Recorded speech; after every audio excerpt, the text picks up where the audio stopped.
Judgement.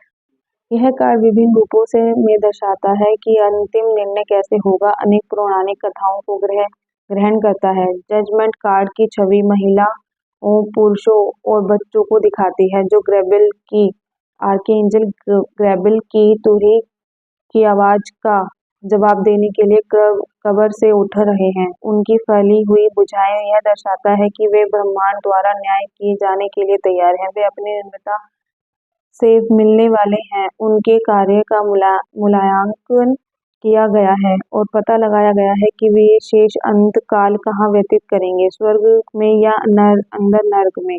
पृष्ठभूमि में विशाल ज्वार की लहर यह दर्शाती है कि निर्णायक निर्णय अपरिहार्य है और यह निर्णय अंतिम होगा।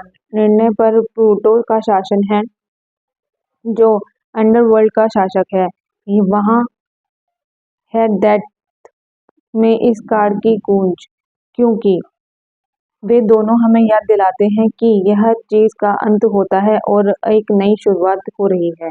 ये लोग हैं जो मर चुके हैं, ये अपनी कब्र में से उठ के आर्कएंजल गैब्रिएल की आवाज से न्याय मांग रहे हैं कि हमें कहाँ जाना है, हमें स्वर्ग में जाना है या नर्क में जाना है। तो हमारी अगर रीडिंग में ये चीज किसी के लिए आता है तो इसका मतलब है कि हम भगवान से न्याय की प्रार्थना कर रहे हैं कि अब बस बहुत हो गया, अब हमें न्याय चाहिए कि जो चीजें हमारी लाइफ में चल रही है उस चीजों को ठीक कर सके। अब हमने सब कुछ चीजें आपके ऊपर सौंप दी, हमने सरेंडर कर दिया है आपके ऊपर। तो जैसा अब आप चाहें कि हमें हमारी चीजें या तो सही होंगी या फिर वो गलत होंगी, तो हम उसके लिए भी तैयार हैं। जो हमने अपनी लाइफ में कर्म किए हैं हमें उसका तो भुगतान करना भी पड़ेगा। तो वो उस चीज के लिए जजमेंट आर्कएंजल से मांग रहे हैं कि गॉड से मांग रहे हैं। अपराइट और रिवर्स की बात करेंगे। इसका अपराइट का मतलब है आत्म मूल्यांकन, जागृत, नवीनीकरण, उद्देश्य, प्रतिबिंब, गणना। और रिवर्स का मतलब है आत्म संदेह, आत्म जागरूकता की कमी, सबक सीखने की विफलता, आत्म ग्रहण करना।